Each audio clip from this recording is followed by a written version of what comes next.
Hello viewers, আশা করি সকলে ভালো আছেন। আপনাদের মাঝে একটি নতুন ভিডিও নিয়ে আসলাম।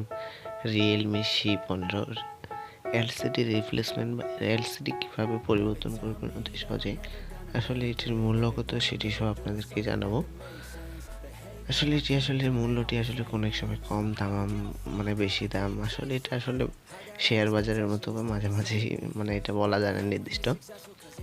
যাই হোক, এটি আমরা বর্তমানে রেট লাগাচ্ছি 1600 কিংবা 1500, এরকম রেটে আমরা রিপ্লেস করি।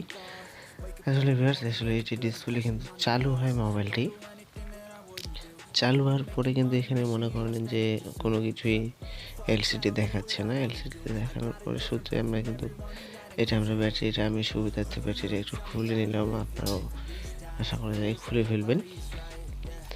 এখানে আমি ডিসপ্লেটা তুলে ফেলবো। আগে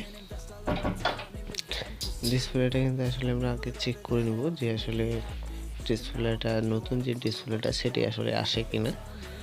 এটা কিন্তু আমার ক্লিয়ার আছে, তাই আপনি ডিসপ্লেটা ঠিক এইভাবে তুলে ফেলবেন। এটা তুলে নেওয়ার পর সকেটটি খুলে নিয়ে টেনে দেবেন। এই ডিসপ্লেটা কিন্তু অলরেডি রিপ্লেসমেন্ট করা হয়েছিল। এই ডিসপ্লেটা কিন্তু আরও একবার পরিবর্তন করা হয়েছে, আমি এটা বুঝতে পারছি। এটা ডিসপ্লেটা মূলত এইভাবে ঠিক লাগানোর নিয়ম নয়।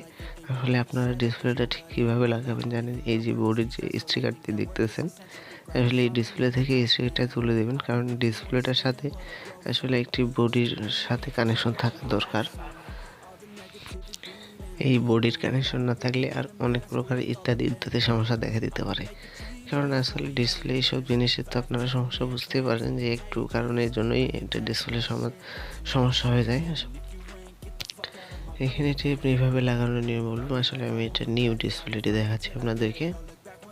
এটা কিন্তু নিউ ডিসপ্লে, আর এটা কিন্তু তুলে ফেলছি। তুলে ফেলে ঠিক এরকম দেখাবে। এটা কিন্তু তুলে নিয়ে আপনারাও দেখলেন যে ডিসপ্লেটা লাগা ছিল, এটা কিন্তু প্লাস্টিকটা তোলা হয়নি। অবশ্যই লাগানোর সময় আপনারা সবাই প্লাস্টিকটা তুলে লাগাবেন। এটা একটু বোর্ডের কানেকশনের দরকার আছে।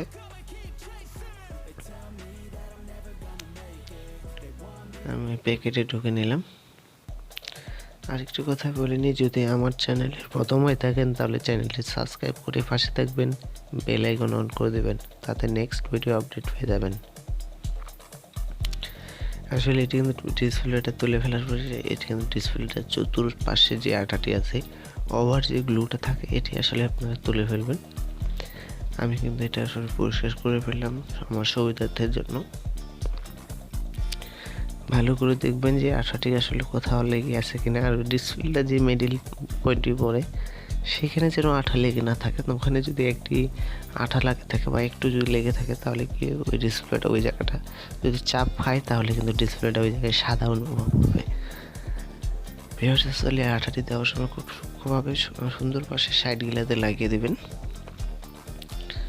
আমি কিন্তু সুন্দরভাবে যেন ডিসপ্লেটার নিচে যেন আঠা না লাগে। এখানে কিন্তু আমি আঠাটা দিয়ে ফেললাম। এখানে কিন্তু আমি যে বলছি যে আপনারা এই বোর্ডের বোর্ডের ট্যাপটি যে দেওয়া থাকে, এই কানেকশনটি তুলে ফেলবেন সুন্দরভাবে। এখানে দেখতে পাচ্ছেন, এখানে বোর্ডের যে একটা পাবে সেটি অলরেডি দেওয়া আছে ওইসবগুলো, কারণ এটা বোর্ডের প্রয়োজন আছে। টেনে এটাকে চেপে দেবেন।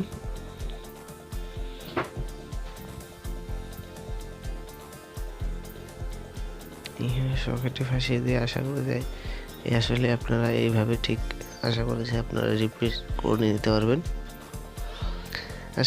একটি ডিসপ্লে রিপ্লেস করতে গেলে তেমন কিছু অভিজ্ঞতার প্রয়োজন হয় না। শুধু জাস্ট একটু ভালোভাবে কাজটি করতে হবে, যত্ন সহকারে, এবং বুঝতে হবে। আপনি একটি কাজ করতে গিয়ে যদি আরেকটি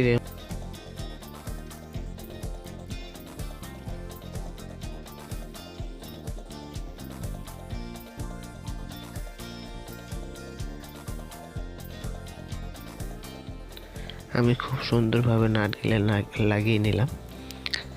আপনারা ঠিক লাগিয়ে নেবেন। এটি নাটগুলো একটু দ্রুত লাগিয়ে নেবেন, কারণ এটি যে আঠাগুলা দেওয়া আছে চতুর্পাশে, কারণ এটি আমাদের কিন্তু রাবার দিয়ে পেঁচিয়ে রাখতে হবে।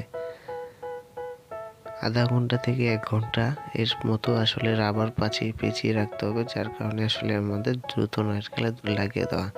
কারণ ফুললিভাবে সেটিং করে দিতে হবে। এটি আসলে যদি এরকম হতো যে দিন রেখে দেওয়া যাবে বা সেটিং করে দিয়ে রেখে দেওয়া যাবে, আসলে কিন্তু তাহলে এটা কিন্তু এমনিতে রাবার বেঁধে দিয়ে রেখে দিতাম, মানে অলরেডি আঠাটা শুকাতো, তারপর ফিটিং করতাম। আসলে এইভাবে লাগালে বেশি ভালো হয়। আপনারা কী করবেন, আসলে যদি কাস্টমার হয় তাহলে আসলে আপনি ফিটিং করে দেবেন খুব দ্রুত। ফিটিং করে দেওয়ার পরে আপনি এটা কিন্তু রাবার পেঁচাই দেবেন। আপনি দেখবেন একটু চেক করে সব কিছু ঠিকঠাক আছে কিনা। চেক করে আসলে আমি দেখলাম যে সব কিছু ঠিক আছে। এইভাবে আপনারা লাগিয়ে নেবেন। আমার চ্যানেলের প্রথম হতে গেলে চ্যানেলটি সাবস্ক্রাইব করে পাশে থাকবেন, বেল আইকন অন করে দেবেন, নেক্সট ভিডিও আপডেট পেয়ে যাবেন।